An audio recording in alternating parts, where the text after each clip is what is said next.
Buenos días, apreciados hermanos y amigos. Sean bienvenidos a vuestro canal, El Estandarte Adventista.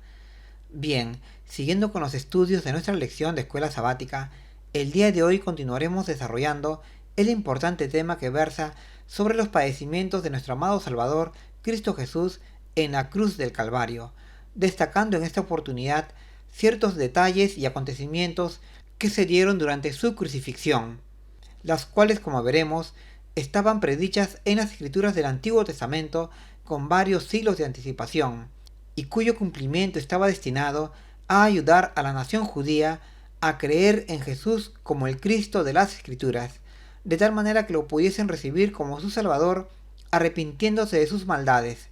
Sin embargo, como veremos, los judíos se negaron a reconocerle, a pesar de desplegarse ante sus ojos eventos asombrosos que han quedado registrados para nuestra instrucción. Pero antes de continuar, tengamos unas breves palabras de oración. Oremos, apreciados hermanos y amigos. Querido y bondadoso Padre Celestial que habitas en las alturas de los cielos, te agradecemos por tus múltiples cuidados y bendiciones y también por esta oportunidad que nos das de estudiar tu santa y buena palabra, la cual es como una luz que nos alumbra en nuestro camino a la Canaán celestial.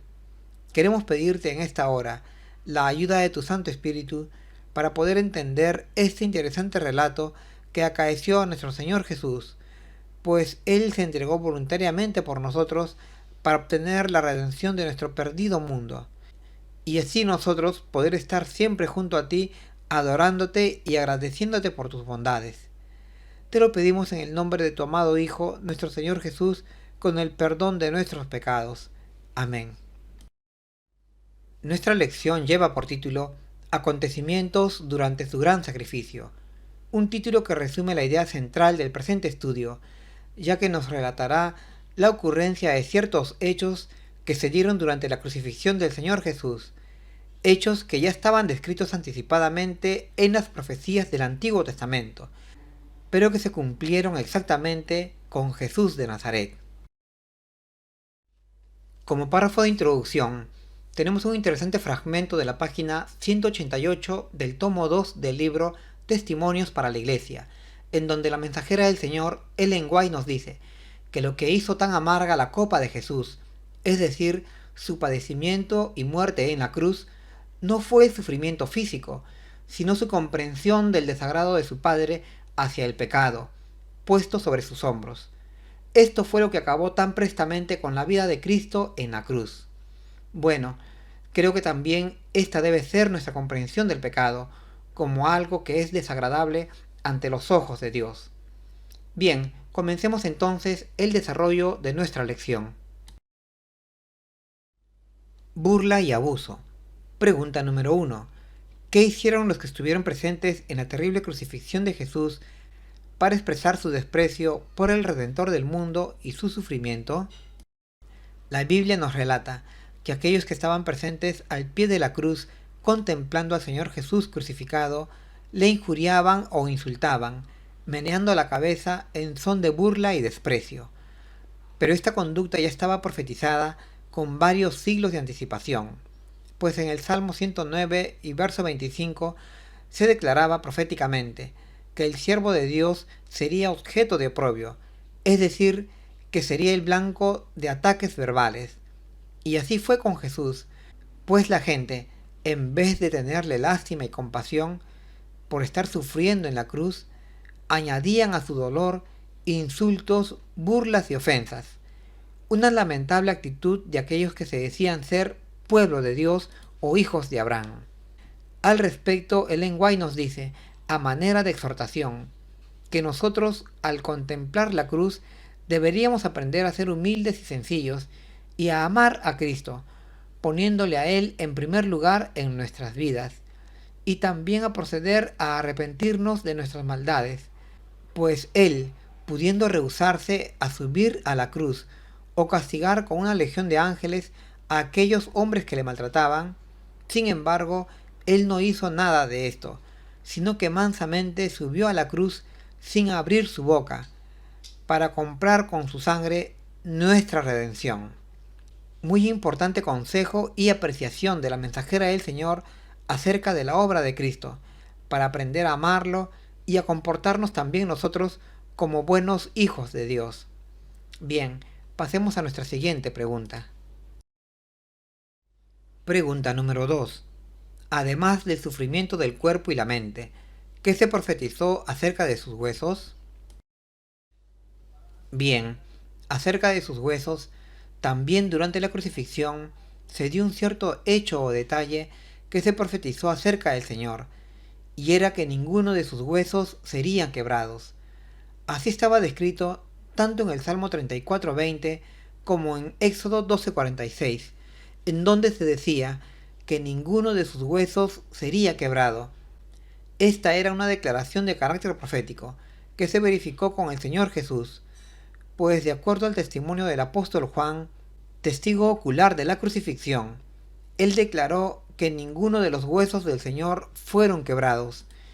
Y esto fue así, pues los soldados romanos, en su intento de acelerar la muerte de los crucificados, procedían a quebrarles las piernas.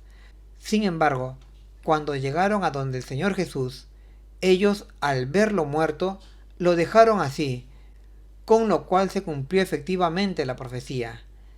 Esto nos indica que efectivamente Dios conoce lo que va a acontecer en el futuro hasta en los más mínimos detalles, y así por inspiración lo dejó registrado para nosotros, para que creamos en Él. Por lo tanto, hermanos, confiemos en las profecías bíblicas, pues haciendo esto estaremos seguros. Al respecto, Ellen White nos dice que en la Pascua los hebreos no quebraban los huesos del cordero pascual, sino que lo preparaban entero. Esto era un símbolo del verdadero cordero, Cristo Jesús, a quien no quebraron sus huesos. Bien, dicho esto, pasemos a nuestra siguiente pregunta. Pregunta número 3. Después de horas de sufrimiento y angustia, ¿qué dijo Jesús? Bueno, después de horas de sufrimiento en la cruz, el Señor deseó beber un poco de agua. Entonces dijo: «Tengo sed». Los soldados romanos que estaban presenciando esto, al escuchar a Jesús, empaparon una esponja con vinagre y hiel, y se la ofrecieron para que bebiera, pero cuando el Señor la probó, la rechazó. Este hecho así está descrito en los Evangelios, y a su vez era también la confirmación de una profecía escrita en el Salmo 69:21, unos 10 siglos atrás, en donde se decía que al ungido de Dios darían a beber vinagre. Esta fue una profecía que se cumplió exactamente con el Señor Jesús, pues como mencionamos antes, cuando dijo que tenía sed, los soldados le dieron a beber vinagre. Así quedó registrado en San Juan 19:28. En realidad, hermanos, muchos de los sucesos que acontecieron al Señor durante su ministerio terrenal, y especialmente aquellos vinculados a su crucifixión, ya estaban predichos de manera anticipada en las Escrituras, lo cual nos demuestra que Dios conoce el futuro de manera exacta y se lo revela a sus santos profetas. Es por eso que debemos confiar en Dios y en sus profetas. Al respecto, Ellen White nos dice que los ángeles que estaban presenciando los sufrimientos y agonía del Señor en la cruz, cuando vieron que le daban vinagre en vez de agua, volvieron sus rostros para no seguir viendo esta escena, ya que no pudieron soportar esta insensible actitud de los soldados romanos, que con su accionar añadían más padecimientos al sufriente Señor.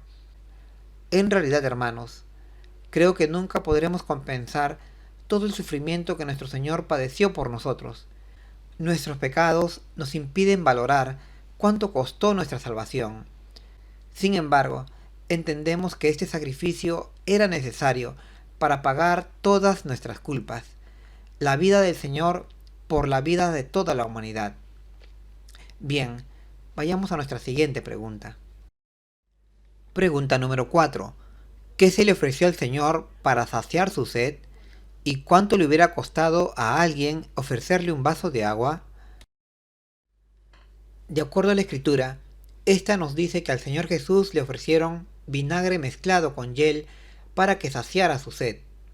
Así lo encontramos registrado en Mateo 27:34, donde el apóstol de Jesús nos declara justamente esto, que al Señor le dieron a beber vinagre mezclado con hiel. Y también nos dice que cuando el Señor lo probó, lo rechazó. Aquí tenemos que señalar que el vinagre mezclado con hiel era un estupefaciente de aquella época destinado a mitigar la sensación de dolor de los heridos. Por eso los soldados romanos, en su intención de calmar el dolor del Señor, optaron por este estupefaciente para que lo bebiera. Sin embargo, como sabemos, el Señor lo rechazó, pues él deseaba mantenerse lúcido, dueño de su razón hasta el final de su vida. Al respecto, Ellen White nos dice que el Señor Jesús rehusó beber la mezcla de vinagre con hiel, pues él sabía que esto era un estupefaciente que afectaría sus sentidos. Él no quería recibir algo que perturbase su inteligencia. Enturbiar sus sentidos sería dar una ventaja a Satanás. Es por eso que lo rehusó. Tenemos también una subpregunta que dice: ¿cuánto le hubiera costado a alguien ofrecerle un vaso de agua fresca? Bien, seguramente no hubiera sido difícil para la gente que estaba al pie de la cruz, observando al Señor, traerle un vaso de agua y ofrecérselo. Sin embargo, nadie de los que estaban allí lo hizo, pues en realidad su motivación para estar allí presente no era de piedad o compasión por el Señor, sino el de verlo morir crucificado.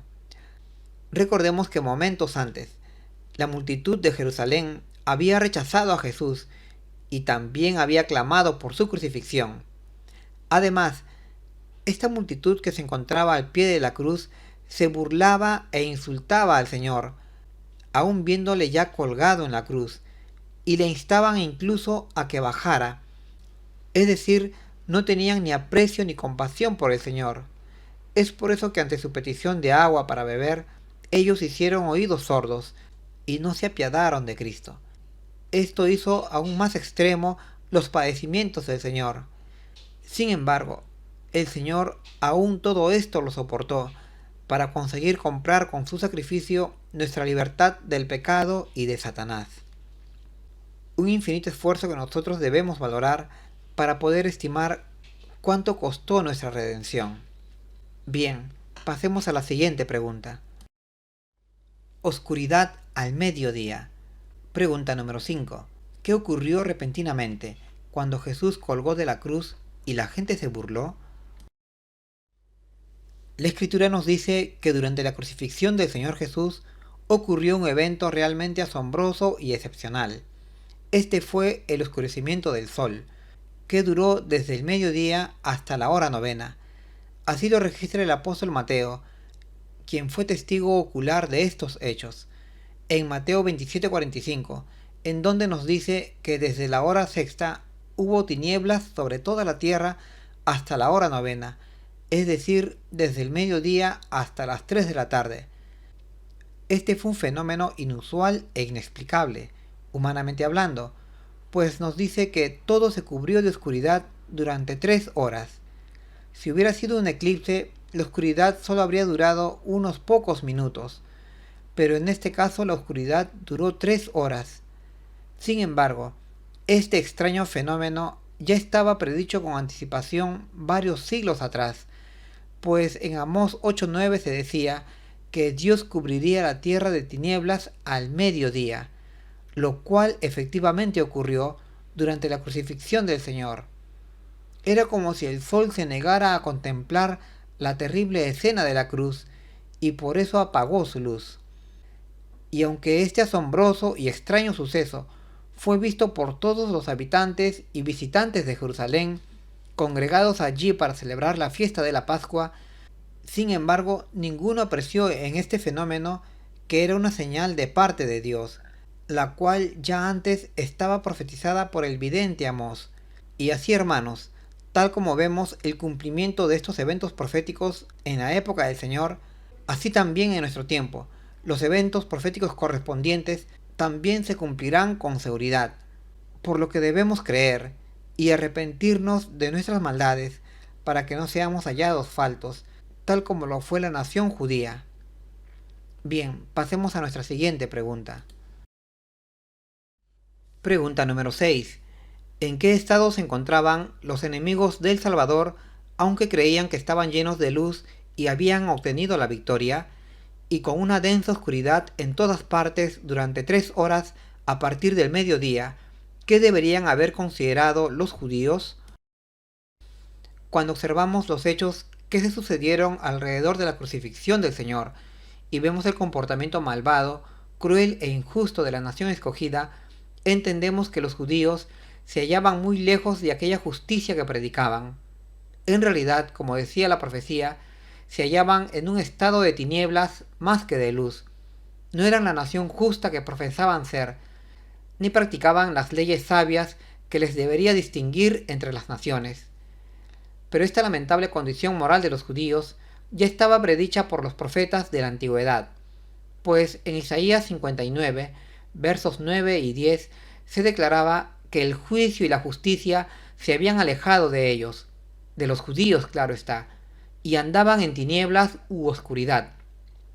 Además, Isaías declaraba de manera ilustrativa que ellos andaban como ciegos palpando la pared, lo cual era una manera gráfica de mostrar a su pueblo cómo se encontraban espiritualmente a la vista de Dios. En realidad, la nación judía, visto su comportamiento, cumplía exactamente la profecía, pues se hallaban en tinieblas más que de luz. Y esto es una lección para nosotros, para no seguir este ejemplo, sino actuar de acuerdo a la justicia, que es teniendo amor por el prójimo. Tenemos también una subpregunta que dice: con una densa oscuridad en todas partes durante 3 horas a partir del mediodía, ¿qué deberían haber considerado los judíos? Bien, ante este inusual e inexplicable fenómeno astronómico del oscurecimiento del sol durante 3 horas, que empezó desde el mediodía y que fue visto por todos los habitantes y visitantes de Jerusalén, congregados allí para celebrar la fiesta de la Pascua, era de esperar que alguno de los judíos reaccionara y entendiera este fenómeno en su dimensión profética, de tal manera que se arrepintieran de toda esta injusticia y maldad que se hacía contra el Señor Jesús. Sin embargo, ninguno de ellos apreció que esta era una señal de parte de Dios, una asombrosa señal que desde antes ya estaba predicha por el profeta Amós. Ni los versados escribas y fariseos, doctos en las escrituras, pensaron en esto, a pesar de conocer las profecías. Por eso también nosotros debemos aprender de esta lección, siendo cautos y prudentes, fijándonos en las profecías para entender mejor los tiempos en que nos encontramos, fijándonos en las profecías para entender los tiempos que estamos viviendo. Bien, pasemos ahora a nuestra última pregunta. Oración por sus enemigos. Pregunta número 7. A pesar de lo sucedido y de su propio sufrimiento, ¿qué oró Jesús a favor de sus acusadores y verdugos? Bien, nuestro Señor, a pesar de estar sufriendo severamente al estar colgado en la cruz, aún así oró por sus maltratadores y homicidas, la nación judía, pidiendo a Dios que les perdonara estos pecados, pues no sabían lo que hacían. Así está escrito en Lucas 23:34. Era un acto asombrosamente noble de parte del Señor, el orar por aquellos que eran los que le lastimaban, es decir, los judíos, lo cual evidenciaba en primer lugar que el Señor Jesús no consideraba a este pueblo hostil como su enemigo, sino como una nación vencida por el pecado.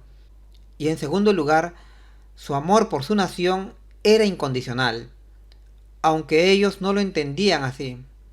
Y esta actitud del Señor de orar por sus maltratadores era una demostración del carácter del plan de salvación, el cual justamente se había elaborado para perdonar y salvar a gente injusta como los judíos, o como nosotros, pues nosotros también somos pecadores e indignos siervos de Dios. Por eso el Señor oró por estos homicidas, en una oración que abarcaba a toda la humanidad, ya que por el sacrificio del Señor se estaba ganando para nosotros y para toda la humanidad, para todos los que creyeran en su nombre, el perdón y la salvación. Recordemos, hermanos, que Dios es amor, y que el amor no hace mal al prójimo. Por eso el Señor Jesús no podía actuar de la misma manera que los judíos, sino solamente de la manera que actuó, es decir, con mansedumbre, demostrándoles así el amor que tiene Dios por los pecadores, y aún por los violentos, para que al ver la demostración del amor de Dios se rindieran y se arrepintieran. Y esta conducta de amor y bondad del Señor por sus maltratadores ya estaba predicha en el Antiguo Testamento, pues en el Salmo 109, verso 4, y en Isaías 53:12 se declaraba que el siervo del Señor oraría por sus adversarios. Y este ejemplo también nosotros debemos seguirlo, el orar por aquellos que nos lastiman, por aquellos que son ingratos con nosotros, y en general por nuestros enemigos, pues haciendo esto estaremos cumpliendo los mandamientos de Dios. Bueno, hasta aquí, apreciados hermanos, son mis comentarios a nuestra lección de escuela sabática. Que tengan un feliz sábado. Hasta pronto.